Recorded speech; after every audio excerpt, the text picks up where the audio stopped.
Welcome to the Nuts and Bolts of Real Estate Podcast. My name is Joe Bauer, and I'm here with my co-host, Julie Clark. Julie, how you doing today? I'm doing pretty good, Joe. Survived the Thanksgiving holiday hosting. Cooked for about 13 people for the first time in 2 years. Nice. Yeah. And I thought, well, God, all right, I did it. I got all the food on the table by 4 p.m. I thought I was done. I was relaxed. And then I realized the next day was the Apple Cup. Go Cougs. Yeah, that's right. And hosted another round of Thanksgiving for the Apple Cup. And we ate all the leftovers. So we're good. I don't have to worry about leftovers or any of that. But so it was good. How about you guys? Where were you? Ooh. Well, we did Thanksgiving in Enumclaw, and then we hopped on a plane on Black Friday, and now we're in Kauai. So, oh, geez. Yeah, cannot complain too much here. It's a nice 80 degrees, and it might actually rain today, though. You never know. Well, I think your rain will be a little bit different than our rain out here in Seattle. But speaking of rain, we're going to make it rain today for everybody on this podcast. How about that for a transition? Because today we are going to talk about the hottest topic, or one of the hottest topics in real estate investing, and that is short-term rentals. You guys all know we love to go deep dive and find the best resources, the best people to share with you guys. So today we're going to bring you a new friend and go-to expert on short-term rentals and introduce you to Avery Carl. What's up, Avery? Welcome. Hey, guys. Yeah, thank you so much for having me. Absolutely. So, guys, Avery is a short-term rental and vacation rental expert, as well as a fellow broker at EXP, whoop, whoop.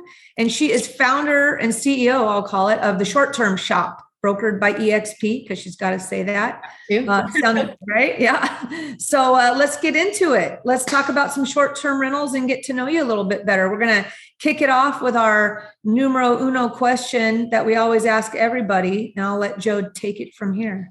Yeah, Avery, we'd love to know more about you. So if you can tell us everything, like where you grew up, how you grew up, and how that brought you into real estate. So be as detailed as you'd like to. We'd love to hear it.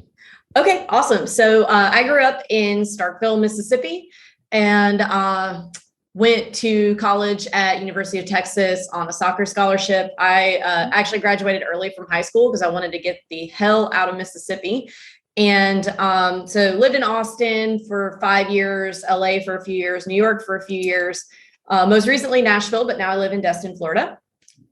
And I guess I worked in the music business in different capacities between Austin, LA, and New York. I graduated college in 2009, like the absolute worst time in history of time to graduate and get a job. So I actually played guitar in an all-girl punk rock band for a few years and toured around the country, around the world, and ended up in New York City. Met my husband in New York City, and when we were moving, we decided to move to Nashville in 2013. I got my master's and got in working on the business side of music, but around that time, so it kind of fell into real estate investing backwards a little bit. When we were moving from New York to Nashville, our real estate agent at the time in Nashville was really trying to get us to buy in this super hip, fast appreciating part of Nashville called East Nashville. And she was telling us, oh, you know, these houses are worth double in 2 years and blah, blah, you make so much money. And we thought, we didn't move from Brooklyn to Tennessee to have neighbors. So we want to buy something out in the country. So we'll just do that for now.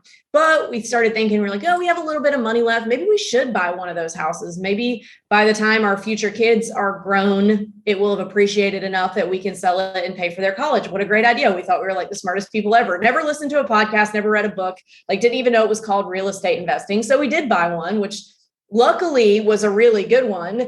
And it was cash flowing. We paid $122 for it. The mortgage on that was about $650 a month, and we were able to rent it for $1,500 a month. So not bad at all. Nice. Yeah. And so then we were like, okay, this is cool. We want some more of these. When we got the first rent check and we had just a little bit of money left, and we said, okay, well, what can we buy with this last bit of money that we have that will make us the most amount of money the fastest so that we can then buy more properties? Because at this point we started reading books, we read all the books, listened to all the podcasts, like actually educated ourselves about what we were doing. And so we landed on short-term rentals. And so then we thought, well, we don't want to do this in Nashville because the short-term rental regulations in Nashville are really crazy. They're constantly changing. It's just like not something that you want to mess with. So we thought, well, where can we go to buy something that it's the normal thing for people to rent properties like cabins or beach houses on an overnight basis rather than staying in hotels? And we landed on the Smoky Mountains because we'd just been there a few weeks prior and thought, well, everybody goes to the Smoky Mountains and rents cabins and somebody owns those. Why can't it be us? So we did a little research, bought our first short-term rental in the Smokies. It did really, really well, scaled that to 5 over the course of about a year and a half. And we can get into that if you want. But now 5 years later, we have 102 doors. 8 of them are short-term rentals. The rest are either single family long-terms or multifamily. We have some 12 units, a 26 unit. So we have a mix of everything, but we were able to scale as quickly as we were because we bought most of our short-term rentals first. And because they cash flow so much heavier, we were able to build our portfolio much more quickly than if we had started with traditional long-terms. Nice. I love it. Man, that is a good backstory right there. It's funny how most people kind of fall backwards into it too, right? Yeah. and just are like, what? Yeah. So common background there. Well, let's jump into it. I'm just going to start asking you some questions. We'll see what rabbit holes that we end up going down here. So I'm just going to kind of start at the beginning for you. And then at the end, guys, you're going to want to make sure you go to Avery's website, theshorttermshop.com. There's a bunch of awesome resources on there and a calculator and stuff we can talk about later. But let me ask you, Avery, what things create the perfect storm, let's say, for a short-term rental location? Is it like, what does that mean? Like it's regulatory friendly, whatever that means. It's drivable from a big city. Is there something like 3 things, or I don't know, I'm making this up, that create the perfect storm for the potential of a good short-term rental in regards to location? So there's not technically any wrong way to do it, but we stick to regional drivable vacation, like tourist destinations, because they have proven to be the most recession resistant, not recession proof, nothing's recession proof, but because they are A, accessible, and B, affordable. They tend to weather those storms a little bit better than like, a big fly to vacation market like Hawaii, for example. In 2008, people didn't fly to Hawaii or Aspen because they couldn't afford to, but they could, drive to Panama City Beach to go to the beach or drive to the Smoky Mountains in Tennessee. Then last year with COVID, people didn't want to get on planes, not because they necessarily couldn't afford it, but because they didn't want to get sick. But they were still dying to get out of their houses. So they would drive, to Panama City or, Big Bear in California. There's tons of places. So we stick to those regional drivable vacation rental markets because in an economic downturn, if people can't afford it, it's still affordable. And if people don't really want to get on big public transportation, it's still very accessible. So how many hours away do you think is like maximum? I would say like 5 to 10 hours. It doesn't have to be, like right down the street. And then we also stick to, that's like driving across the state. Yeah. So, big regions, not tiny regions. And then also we stick to markets that I call mature vacation rental markets. So areas where there have been vacation rentals for decades and decades and decades.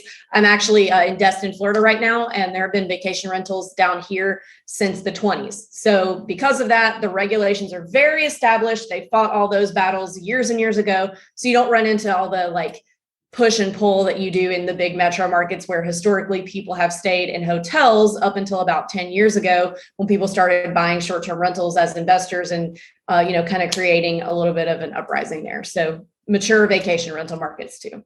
Okay, that's cool. So how do you, as far as the regulatory friendly markets, how do you find out about that or research that when people are getting ready to buy wherever they are across the country? Is there, you just have to get on the Googler and start, or do you contact local property management company maybe for the type of rentals? Is everybody friendly? Or they're like, we don't want any more coming in town. You know what I mean? Is everybody sharing that information, or how do you find it out? Good question. You can get on the Googler, but you always want to go, if you're zooming in on a market thinking, okay, this is probably where I want to invest, you definitely want to call the city or county, depending on if you're planning on buying in the city limits or outside. City or county planning or zoning departments. Sometimes it's called the codes department, a little bit different in each market. But when you call the city, they'll be able to tell you exactly which department you need for you to ask about that stuff. Because there are markets that, they have where you have to get a license and they only allow so many licenses, and, you don't want to buy something and then not be able to get a license. So it's definitely something that you want to research directly with the codes department before you do anything. Do you find that local vacation management company places, let's say you call them up and said, hey, I'm thinking about buying one out here, maybe I might hire a property manager, are they a good source of information, or are they, do you find that those types of other vacation rental management companies are free with information, or are they kind of holding back, like, trying to protect their own territory, if you get what I mean? It just depends. So it depends on the type of property management company. There's a lot of newer ones that have popped up in the past, 5-10 years as of the inception of Airbnb and VRBO. But a lot of the big local traditional property management companies that have been around a long time that are very, very anti self-manager, they're very anti Airbnb and VRBO. Those guys are not always going to give necessarily the information that you need so much as the information that they want you to hear. And I'm not saying all of them, but I've seen several specific instances where I've been on a call with a client of mine who was buying a property that was on a specific property management company. And this client already owns several Airbnbs that he's self-managed successfully. And this property manager was telling us, not knowing that we both own a bunch of them and self-manage, how you'll never make any money with Airbnb. You'll never make any money with VRBO. It's, insert whatever statement here. So a lot of them don't want a lot of these investors coming in that are self-managing because it's upsetting their way of doing business. So exactly. I would rely more on information from Facebook groups of other owners rather than I would necessarily the property managers themselves. Right. And maybe a good tip would be to get your information from more than one source, compare the information from different sources in whatever location or market that you're looking in. Probably that's just my Dumbo thought there. But so let's talk about what would make a profitable location, so for me, my first thought is, okay, I think of it like my storage buddies and underwriting, how many homes are in this particular vacation market and how many of them are vacation rentals. And maybe if that's less than 20%, that's going to check the box there for me. I don't know what is I don't own any short-term rentals myself yet, but what makes a profitable location? Is it tourism or lack of hotels or low inventory compared to the whole count of houses in a certain Smoky Mountains or whatever, you know what I mean? So the number one thing is going to be tourism. You want to have enough tourism to where it's going to make sense. Like my dad, his favorite place in the world is his fishing camp in West Point, Mississippi. And in his brain, that would be a great short-term rental because it's so awesome. But there's not a lot of tourism coming through West Point, Mississippi. So that's never going to make sense. So lots of places you can get tourism data. But honestly, the best places, in my opinion, there are lots of people that own stuff in metro markets that are making a killing. But to me, you want to look in beach markets, mountain markets, national parks, big lakes, things like that, places that have that steady tourism coming in. And then in terms of, there's not necessarily a magic number in terms of the number of short-term rentals versus the number of regular, long-term or primary home houses. So for example, in Destin, where I live, there are more short-term rentals than there are people who live here. Same thing in the Smoky Mountains. So it's really more about the tourism coming in. And there are a lot of data sources that you can go to and get the data that you need to figure out how much properties should make. So AirDNA is one of them. VRBO is another one. Key Data is another one. Price Labs is actually a tool that you use to price your short-term rental, but they have a function called the market dashboards where you can see data on the market that you're looking to buy in at the number of bedrooms that you want to buy. So lots of different data sources. I recommend using several and not just one to figure out what properties should be able to do. And then you compare that to the price that you're able to get the specific properties for. And if that makes sense, then of course you move forward. So you're using a couple of those, we'll call it, like you mentioned, I was going to ask you about that DNA and some of these other sites, maybe to reference and check, a few of them to as part of your underwriting process. Is that it? Yeah. So you want to check you want to use as many data sources as possible, but then also a method that we at the short-term shop call the enemy method in conjunction with reading that data, because there are things that numbers and algorithms and data can't tell you. So to use the enemy method, you just go on Airbnb and VRBO, zoom in on the map on the neighborhood that you want to buy in, and look at your enemies or your neighbors. The neighbor method didn't sound as fun, so we call it the enemy method. And look and see. So like if you're looking at a 4-bedroom and the data says this for this little area, you're looking for outliers using the enemy method. So if you're looking for a 4-bedroom and there's a 4-bedroom next door to you that has like terrible pictures and the host is not responsive and there's no way in hell that anybody is booking this thing because it looks so terrible online, well, that's artificially dragging the data down. Conversely, if there's a 4-bedroom next door to you that you get a private chef and a limousine and a private helicopter to take you wherever you want to go, that's probably artificially dragging it up. So you want to use the data in conjunction with the enemy method to kind of see why the data says what it says.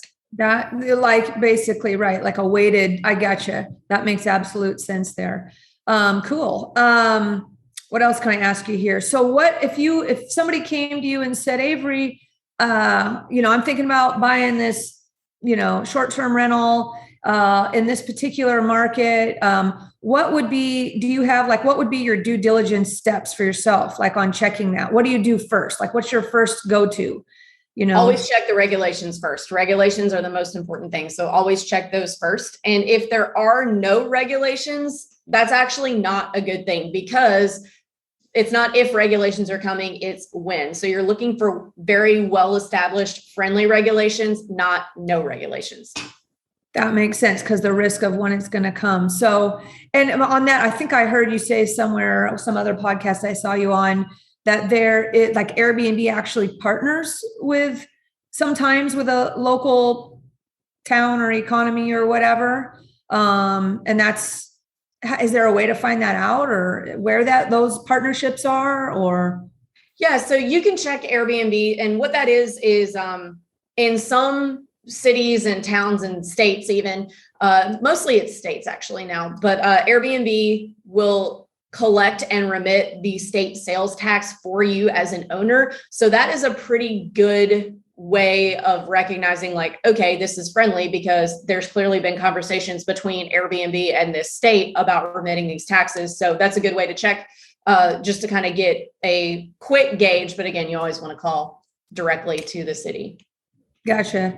Okay. So back to my question about due diligence. So we're going to check the regulations first. And what? You checking tourism stats or something? What do you do next? Check the regulations. You want to then check the tourism. So if it's near a national park, that's really easy, because the National Park Service has tourism data all the way back to the beginning of every single national park. So you can see, like, if you're buying in the Smoky Mountains, you can see all the way back to like the 50s. So you can see every single economic downturn and how it's affected tourism. If you're not near a national park, most vacation rental vacation destinations will have like a Department of Tourism or Chamber of Commerce where you can call and get those kinds of numbers. If you're in a metro market, you can get those kinds of numbers from like convention centers, because they're constantly making pitches to big companies for them to have their conventions there. Also, if there's like a big attraction, like a big theme park, they're going to have data on how many people are coming to that. So there's a lot of different ways you can get it. Awesome. But once you get it, what are you looking for? Are you looking for, some sort of, so it's just data, but if you don't know how to, like, what would be good data for tourism? Like, how do you assess whether that tourism data is good data or not? Like, what would be is it like, X amount of percentage? I don't know. How do you even look at the data, like, to determine how to use it? So for me, I don't go into markets where I have to do that much research. If you're having to dig really, really deep to try and figure out if the tourism makes sense, then I'm not messing with it. So that's why I stick to like the national parks, or, I buy a lot of stuff in Destin and 38 Florida, because that's like where we always came growing up. And you can look around and see in the summertime, you can't even move. There's so many people here and they're all staying in short-term rentals. So I stick to the big, real estate investing, short-term rentals for dummies areas. I don't try to get crazy with it. I like it. Awesome. So now we're talking about what type of return would you consider? And this is always I always find somebody's required returns or their investment parameters is individual, right? It really, there is no right or wrong answer, but what do you consider a good return for a short-term rental property? How do you call it a cash on cash return, or what do you do? Cash on cash return is the best way with short-term rentals, just because you can't really look at anything monthly in short-term rental because a lot of it is kind of seasonal. So your months are going to be really different.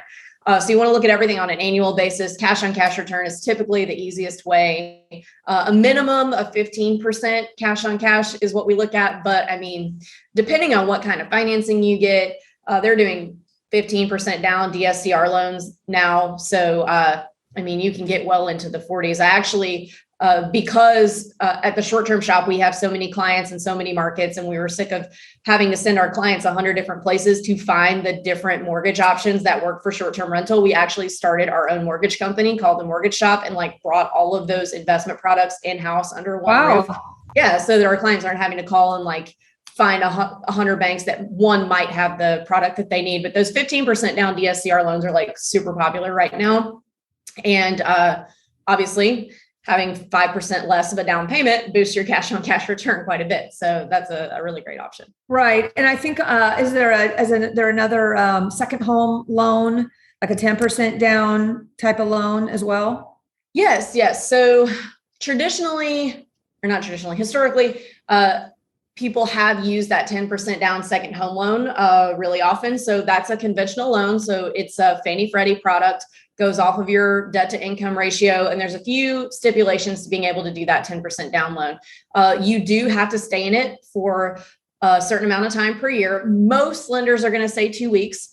You can't put any kind of a contract on it, like a lease or a property management contract. You have to keep control of the property, not give it to someone else. Otherwise, that would be an investment, not a second home. So they would give you an investment loan for that. So you have to self-manage it, essentially. Yes, you do. And it has to be there's not a set number of miles away from your primary. It has to be, but a lot of lenders will use the 65-mile rule, but it does have to make sense. You're not allowed to buy a second home next door to your primary.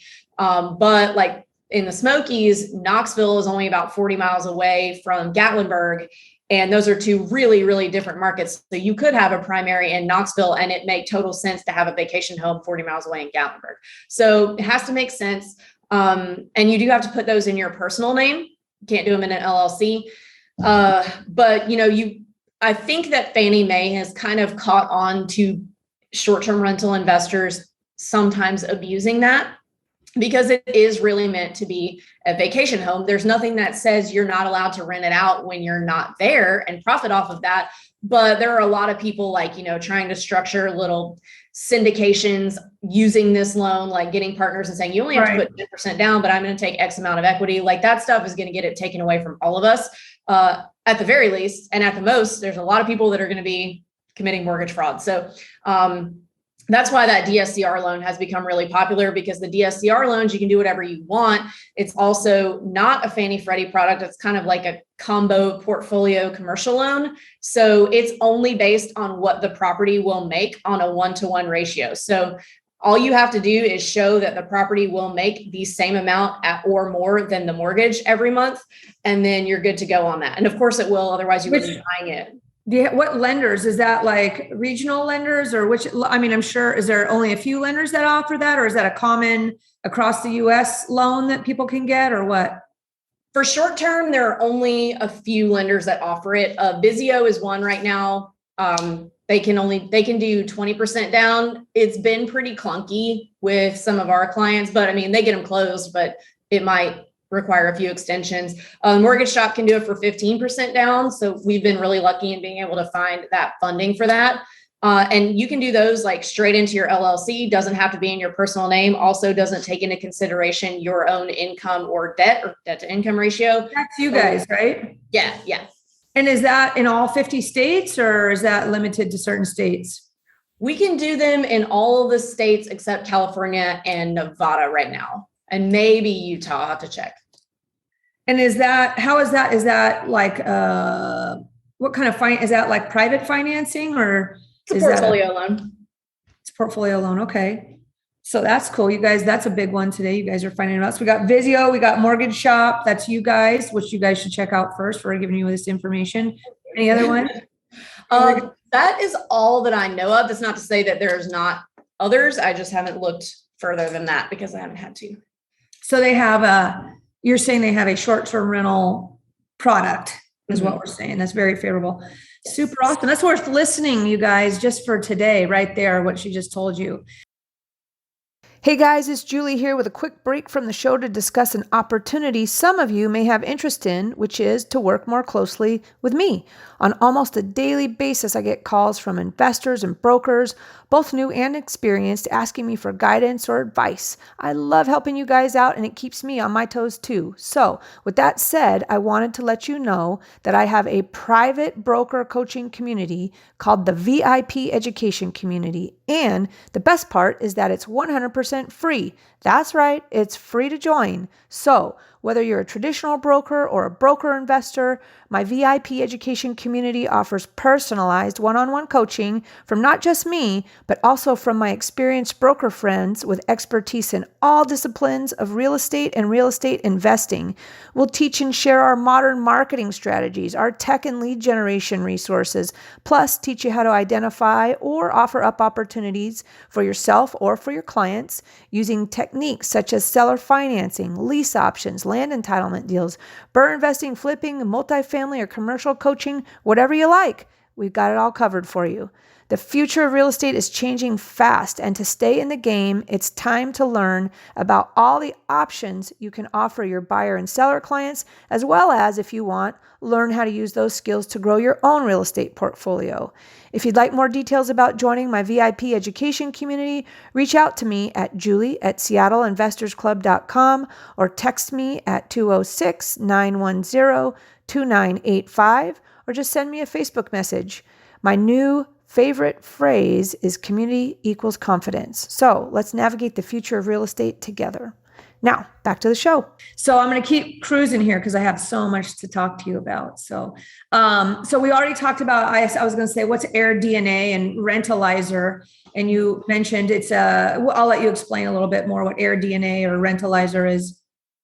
So AirDNA is a data company that specializes in measuring the performance of short-term rentals. So they have, I think they have data for the entire country now. It's not perfect, but it is a good measuring stick. I don't really like the Rentalizer function of AirDNA. So the Rentalizer is you can go in there and type in the address of anything that you want, and it will tell you what it should make. So what that does basically is it just shrinks the data sample from being the entire market to like the 5 properties right around you. And again, if there is an outlier of any kind right next door to you, it's going to really stick to that data. So you want to stick to the market-wide data. Right. So what do you obviously go straight to the market, the specific, I don't know, you go straight to Airbnb and check it out. What are your 2 or 3 go-to data sites that you would use? For me, I use AirDNA, and then I use the Price Labs market dashboard function. Price Labs. Okay. Gotcha. Awesome. Okay. Let's go on here. What about the size of the property? Is there an ideal size for maximum cash flow performance? And are you looking at the number of bedrooms or how many people the rental sleeps? What are you looking at? So 4 bedrooms and up is typically the highest return on investment, but that's not to say that 1 through 3 isn't going to do what you need it to do either. Like I've got a studio and 2 bedrooms that I'll never sell because they do exactly what I need them to do. But there does have to be one best way, and 4 bedrooms and up is typically the best return. What was the second part of that question? The second part of my question is, do you look at the number of bedrooms or how many guests can sleep in the house? I guess that maybe is one and the same or not.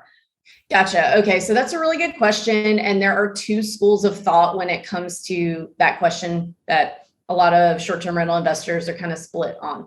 For me, I don't like to cram a bunch of people into a house. I like to just do 2 people per room and then 2 on the, like 2 extra. But I feel like, and this is done, this has worked well for me over the course of my career. I feel like if they're feeling cramped or uncomfortable when they come in, they're going to be more sensitive to other things about the house that might go wrong during their stay, that if they were comfortable, they wouldn't be like already kind of annoyed. But there are some people that they use the heads in beds rule. Like if they've got a 2-bedroom, but they've got enough room to put enough bunk beds to sleep 17 people, they're going to do that. I don't like that. I feel like that attracts partiers. And it's worked really well for me and kept my reviews really high, that I've kept them nice and comfortable. I mean, a bunch of adults don't really want to sleep in the same room with each other and like listen to each other breathe all night unless they're partying. So for me, there's plenty of investors that would tell me I'm leaving money on the table, but I don't think I am. So, well, as an Airbnb renter myself or user, with kids, I definitely like having 1 bedroom that has bunk beds.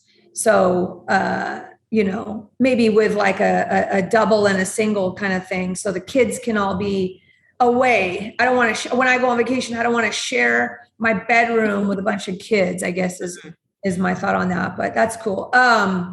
So as a new investor, it's not like you need to, focus on, let me save my money until I can buy a 4-bedroom, right? Because that's like trying to buy a 20-unit building, multifamily, when you get started, instead of just buying a triplex or something like that, right? Like just get started. Is that your message, or what's your scoop there? Yeah, I probably would just go ahead and buy what you can afford, because the market is really, really fast right now. And what happened to me when we were saving up to buy our first rental is we were saving up, and this is a different market a long time ago, and these are not the prices anymore, but we were saving up for $100,000 property. It took us a year to save up $20,000 to buy this first house. And over the course of that year, that $100,000 property became a $150,000 property because the market went up. So you can wait yourself out of being able to afford anything. So I would go ahead and get in the game and start getting some cash flow going and buy what you can afford and scale up as you go. If you end up needing to, like I said, I've got a $125,000 studio that I will never sell because I paid $125,000 for it and it's making like 50 grand a year. My mortgage is nothing. So there's no wrong way to do it. What about condos? How do you feel about short-term rental condos? In vacation markets, I think they're great. In markets where there's a lot of primary homeowners, it's really something I would probably stay away from. But like in the markets that I'm in, most of the condo buildings were built specifically for short-term rentals, whereas, in other places that are more residential, a lot of people living in the condos, they don't really want the short-term rentals around them. So condos are great. You just want to make sure that the condo fees are actually covering some of your expenses. So like one of my places has a $500 a month HOA, which sounds insane. But then when you look at it, it covers a lot of the bills that I would be paying out of pocket anyway for utilities. So then it makes sense. So you just want to analyze the condo fees, make sure that they're covering some things and that they're not just, nebulous. Right. As well as, of course, your CapEx related to that building long-term, like any other condo purchase. But all right, well, cool. Let's talk about expenses. Let's just break it down. What are the line item expenses? We know we have taxes, insurance, utilities, right? Cleaning fees, management fees, unless you self-manage. If you don't self-manage for whatever reason, you're a fan of self-management, right? Right. So the way that technology is today and the way that short-term rental management works. So let me preface this with all of my long-term rentals. I have a property manager. But with the short-term rentals, we self-manage all of them because you just need like 2 or 3 pieces of software on your phone and they automate pretty much everything. And short-term rental managers, the average split that they take is 25% of your gross. And that's not including any other, extra fees. So to put that in perspective, for my short-term rentals this year, if I had paid a manager 25%, I would have been paying someone $200,000 for something that I can automate from my phone that maybe I have to spend an hour a week on. So, okay. Yeah. So it doesn't make sense for me. That I think people get worried about, that it's complicated or far away, but let's dive into that. First, I want to ask you, what are the apps on your phone? That's what we want to know. What are the apps you're using? Okay. So obviously you need the Airbnb and VRBO apps and your accounts on there, but the two main things that you need are a channel manager. They just call them property management software now. So we use Your Porter, which is actually just bought by Guesty. So now it's called Guesty for Hosts, which to me, they should call it Hosty. It's really bothered me for like this entire week. But, so Your Porter, which is now Guesty, IGMS is another one, Owner Res is another one. So what these things do is they pull all of your different listings so if you have 5 properties and you have them all listed on 3 different sites like Airbnb, VRBO, booking.com, pulls it all into one dashboard. So if you need to make an edit on something, you can do it all in one place and it just blasts it out to everything else. But the most important thing that it does is it streamlines your communication, and there's a lot of automation that you can set up with it. So whether somebody books on Airbnb or VRBO or wherever, it automatically blocks all your other calendars if someone books on one platform. And the automations that you set up are like very, very smart. So if you're going to book one of my properties, it will automatically send you a message that says like, oh, thank you for your interest. What are you coming in town for? We're looking forward to hosting you. And if you say something like, me and my 27 friends are trying to find an affordable place to cram all 27 of us in, maybe we won't book you. But, and then it also, but if you do end up booking, it'll automatically send you your check-in instructions and directions 48 hours before you book. It'll automatically send you a little like check-in email halfway through that says like, hey, how's it going? Do you need anything? And then it'll automatically send you checkout instructions on the way out. It also automatically syncs calendars with your cleaner. So anytime anyone books, it automatically puts that clean on your cleaner's calendar so that they know they have to clean that day. So you need that. And then a pricing manager. And it does a lot of other cool stuff too, but that's the main things. And then you also need a pricing manager. So we use Price Labs. There's also Beyond Pricing, Wheelhouse.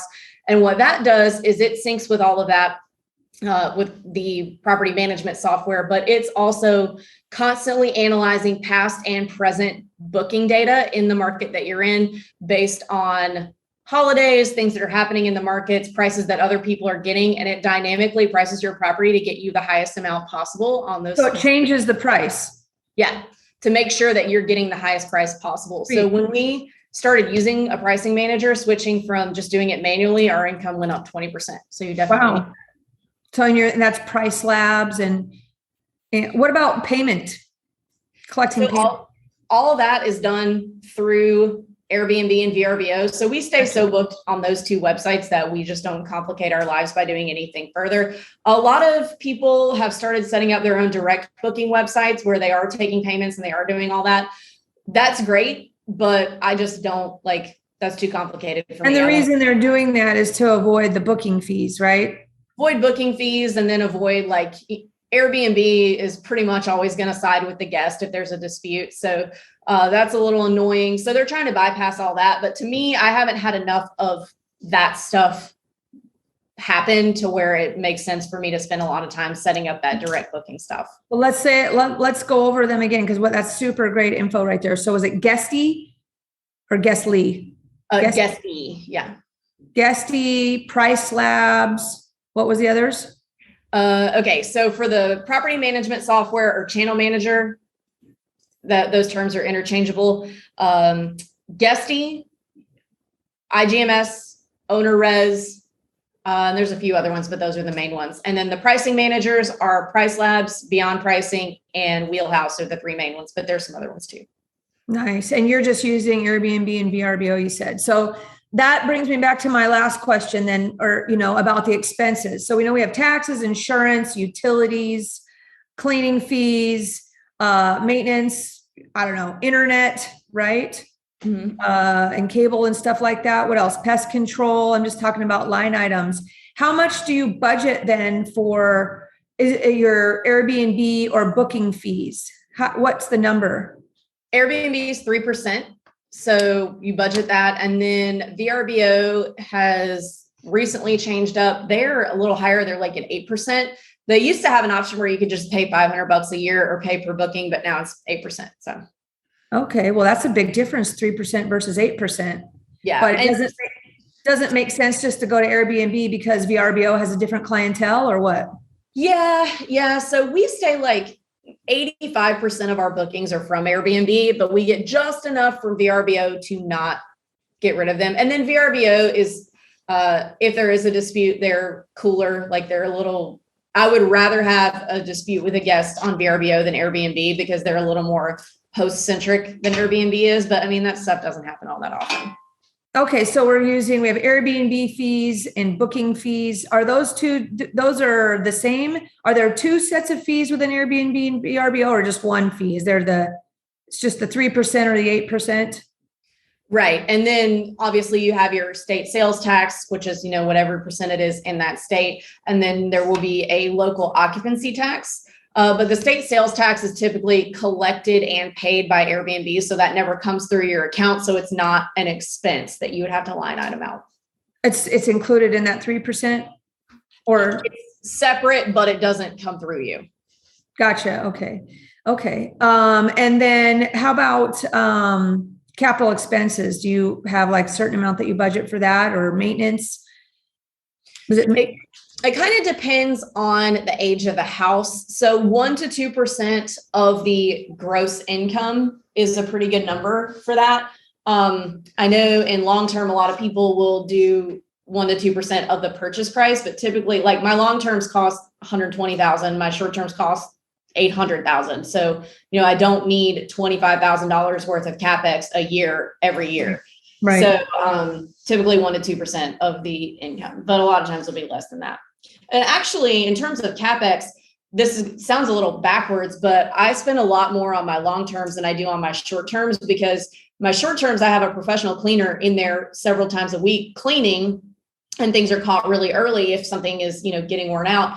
But with my long terms, the tenants are in there doing God knows what for 2 to 3 years. And then I know when a tenant moves out, I'm probably at the very least going to have to paint and do new carpet. I may have to, fix holes in the walls. I may have to do like almost a full cosmetic rehab. So I feel like I spend more on my long terms than I do on my short terms in terms of capex. How about cleaning? What should people budget for cleaning? It's probably different all over the country based on labor rates, or do you pay per clean a set fixed amount, or is it by the hour? How do you do it? It's a per clean charge. And so that's charged to the guest. So if your cleaning fee is $150, it's X amount per night with $150 cleaning fee. So you pass that through to the guest. However, you do want to charge the guest more for the cleaning fee than what your cleaner is charging you. So you have a little bit of income in there as well. Awesome. Are there anything else that you pass through to the guest besides the cleaning fee? That is about it. Yeah. Cleaning fee. Okay. And how about reserves when you're going to, we just went through COVID, who knows how that affected you. And we just have this omnivirus thing coming out now. I don't know if that's good news or bad news for short-term rental people, because people are going to continue to go to the short-term rentals probably, right? I think right. at first round of COVID, people were scared to leave, to go anywhere. And then they got so, sick of being stuck. They started going back to the Airbnbs, right? Right. So are you, how much in reserves do you think for short-term rental? And what does that mean? Like, 6 months of your mortgage payment, or what do you use? So, I would say 3 months minimum. Like if you're in full on like scale mode and you want to keep your reserves really lean because you want to buy more stuff, I would say a 3 month minimum, but ideally 6 months. And it would, in terms of how much you need to budget, it would be similar to what you would budget for your primary home because you're having to keep the lights on and all that. With COVID, like it was 2 weeks, really just the initial shutdowns that we didn't have anybody. And then the doors blew off. Like COVID was actually a good thing for short-term rentals. Right. All right. So if let's say some deal comes across your desk, right? and you happen to know, let's just assume you kind of have an idea of what the gross rents for that area are because you did your quick little research. Like a lot of investors who do a lot of deals, they have a quick like benchmark. I'm going to look at this deal. I'm going to, calculate what I estimate the loan payment to be, because that's such a huge component of figuring out what your cash flow is. You got to be able to underwrite, an estimated loan payment. But do you have like the gross rents are this, I'm going to take 50% off for expenses, and then I have my net cash flow divided by, after my debt service payment, I'm making an assumption for, and do you have like do you use a number on expenses of 50% or 40% for a quick, rather than go into all the detail? I want to check this thing that came across my desk, see if I should spend some more time on it or not. What's your quick underwriting? So for me now, and this is not helpful to anyone listening, I don't really even do any calculations anymore. Like I look at what it'll probably make and what it's costing me, and I know what I can do with the property. So, to me, I kind of eyeball everything, but I would say for something that would be actual advice for people that are listening would be, you typically, the way prices are now, you're looking at netting probably 40% ish of your gross, and, sometimes less, sometimes quite a bit more. It just depends on the property and the year that you had. So I would say 30 to 40% of you're looking for 30 to 40% of your gross annual rent. So you're probably going to net about 40% of your gross. So you want to look at what that is versus, your purchase price of how much you're having to put into it. And at the end of the day, like we can throw around metrics and numbers all day long, but some things are going to make sense for some people that don't make sense for other people. And the thing about short terms is that they don't fit really nicely into a spreadsheet like an apartment building does. Like this is the rent and this is the rent every month, and we can calculate this down to the very smallest fraction. Short terms are always going to be a range because it's really dependent on how you manage it. And an example that I like to use to kind of illustrate that is, so if two people own the exact same property on the exact same street and manage everything exactly the same, but one person has a 2-night minimum night stay and the other person has a 5-night minimum night stay, the 2-night person is going to make more money because they don't have as many holes in their calendar. So it's a lot about how you're managing the property rather than like, this is what the property will make, and this is always what the property will make, no matter who manages it. It just doesn't work like that. So there's a little bit of a leap of faith having to go on with short terms. And you recommend a 2-night minimum stay? I'll take it. Well, not necessarily. It just depends on the market. But it just depends. So there isn't like I'm looking at whatever these rents might be. I mean, somehow underwriting for investors or whatever, they're going to assume, I'm going to be, maybe it's fair, like a peak performance. I guess it's market by market. But if I collected 80% of my gross rents or something, or 85% for the year, and I took off 50% in expenses, that's my quick and dirty. Is there a quick and dirty? That's what I'm trying to get at. I know you. Quick and dirty, I would say you want it to at least be able to gross 10% of the purchase price, at least. 15% is kind of a base hit. 20% is like a home run. You have to buy that. Gotcha. Okay. Okay. What if people want to partner up because they're new or they want to scale? Is that a good, bad, ugly? What do you think? All of the above, probably, but. Yeah. I mean, it could go any direction that you just mentioned, but partnerships can be a great way to get started. They're typically pretty easy to structure with short-term rentals because the management is a little more time intensive than long-term. We did a partnership on 2 properties when we first started. And the way that we did it was we were the sweat equity people and our partner was the money guy. So he got the loan in his name. We set up what we called a little mini mortgage where we paid him X amount per month until we paid off what was our half of the down payment. And then past that, we just managed everything and we split everything 50%. Worked out really well for a few years. And then we decided, we wanted to scale out of that partnership. So we did.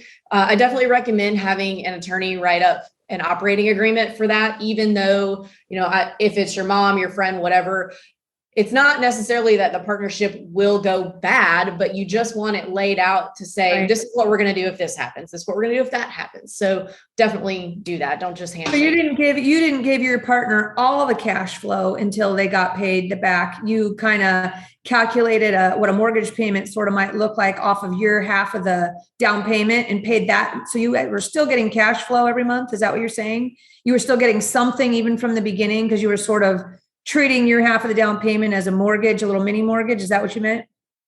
Yeah. So the entire, like over the course of the entire partnership, it was straight 50-50, but at the very beginning, it was 50-50 plus an extra, $250 a month or whatever until we got to our Gotcha. half of the month. Yeah. That sounds fair enough. Well, we'll start wrapping it up here because we've had you on for quite a while. One important question I think is, do you need to offer amenities? Do you need fire pits or foosball tables or bikes? Or if or does a fire pit give you trouble for trying to get insurance? Yeah, it just depends on the market. Like pools are always a good amenity to have. They add a lot of extra income, a little bit of extra insurance. It's totally worth it. Fire pits, I don't like so much because I don't want guests starting fires near, or, you don't know anybody's skill level of that. So I don't like fire pits, but a lot of people get them. A lot of beach properties offer bikes around here, mountain properties. A lot of them have hot tubs. So I would say, look at what the rest of the properties on the market have and try to make sure you at least have that. You don't have to go nuts, but having one extra little cool thing can go a long way. Gotcha. Is there anything that's a no-go for insurance purposes, or is insurance hard to get with short-term rentals? What's the insurance situation? It's not hard to get. There are several short-term rental specific insurance providers. And now like a lot of just regular old run-of-the-mill insurance providers have short-term rental riders that you can add on. But definitely make sure that you get short-term rental specific insurance. Regular homeowners insurance is not going to cover stuff. And then also get a commercial umbrella policy on top of that, just to make sure you're extra covered. Okay. Good tip. How about reviews? How do you get a good review? How do you manage the review stuff?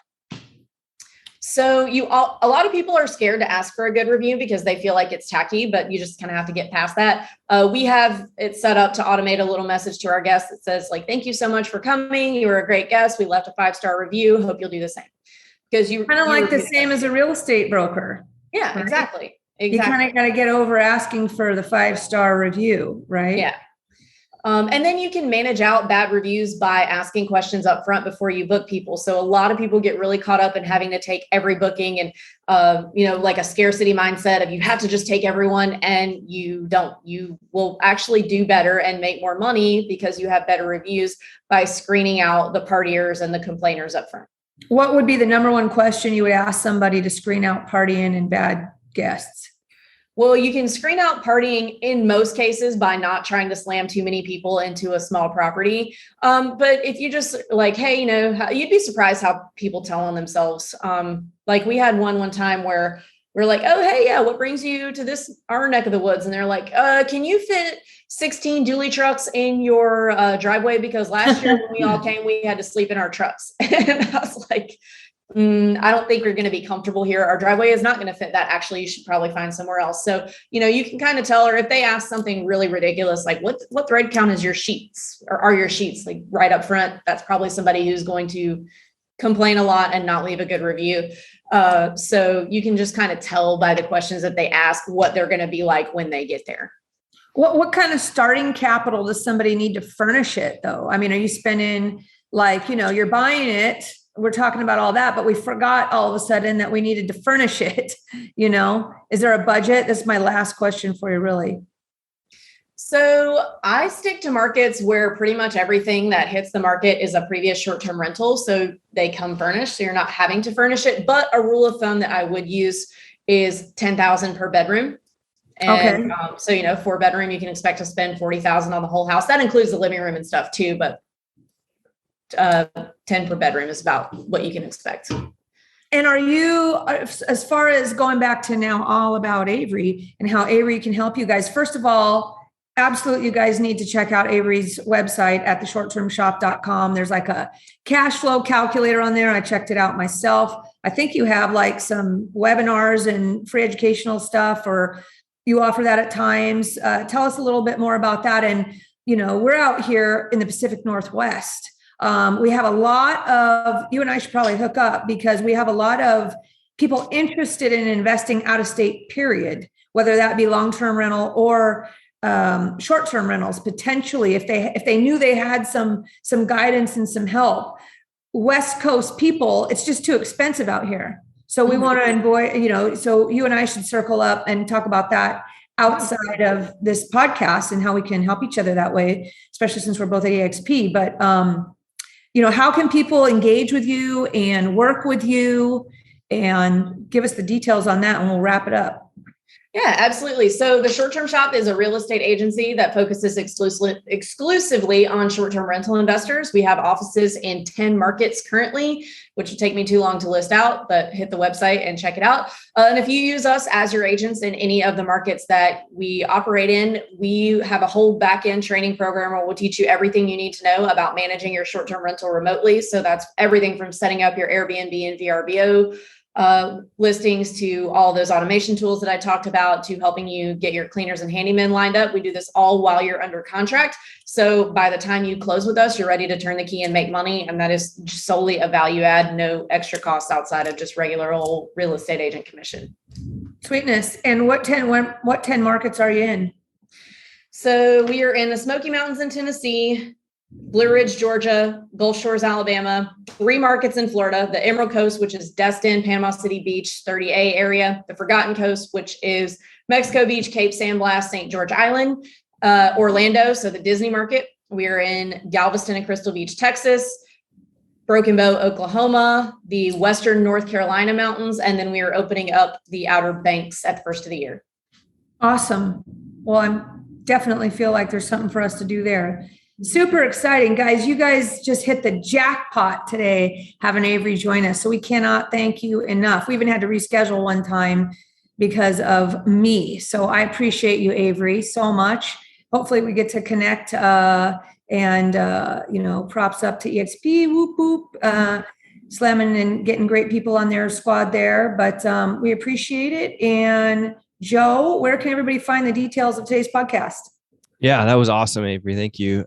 All the details and show notes can be found at seattleinvestorsclub.com/154, or you can just scroll down into the notes section if you're watching this on YouTube. Hey, for you Northwest people, also, I wanted to mention something that I found based on my research of my stuff I was doing with Avery here. There is something called the Northwest Vacation Rental Professionals. For all you Pacific Northwest people, they have an annual conference coming up here in 2022. Joe, that's the link I sent you that you can drop below. And it's in Seaside, Oregon on April 3rd through April 5th of 2022. Again, Joe's going to drop the link to that website and information down below. And some of the apps and services that Avery mentioned today are past sponsors of that conference. So it might be something great to go to if you guys are out. If you guys are going, drop a "I'm going" below on the comments. Would be cool. And of course, we would love, we're not going to be shy to ask for a 5-star review and subscribe if you like the information we're dropping for you guys. And we thank you very much for listening. And we will see you next time. Over and out.